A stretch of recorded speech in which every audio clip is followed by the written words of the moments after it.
সমতা এবং অন্তর্ভুক্তির মূল্য দেয় এবং তারা আশা করে যে ব্র্যান্ড এবং নিজ কর্তারাও এই মূল্যবোধ প্রতিফলিত করবে। 4. আর্থিক সচেতনতা। 2008 সালের অর্থনৈতিক মন্দার সময় বেড়ে ওঠার ফলে জ্ঞান জি অর্থের বিষয়ে আরও সতর্ক এবং বাস্তববাদী। তারা বিলাসিতার চেয়ে আর্থিক স্থিতিশীলতাকে বেশি গুরুত্ব দেয়।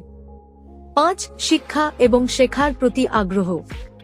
জ্ঞানজি প্রযুক্তিভিত্তিক শিক্ষার প্রতি আকৃষ্ট। অনেকেই অনলাইন কোর্স এবং ক্ষুদ্র শিক্ষা লার্নিং এর মতো বিকল্প শিক্ষার পদ্ধতিকে পছন্দ করে। 6. মানসিক স্বাস্থ্যের প্রতি সচেতনতা। জ্ঞানজি মানসিক স্বাস্থ্যের বিষয়ে অনেক বেশি খোলামেলা। তারা মানসিক স্বাস্থ্যকে অগ্রাধিকার দেয় এবং এই বিষয়ে সাহায্য খোঁজে, যার ফলে মানসিক স্বাস্থ্য নিয়ে সচেতনতা বৃদ্ধি পাচ্ছে। 7. পরিবেশ সচেতনতা।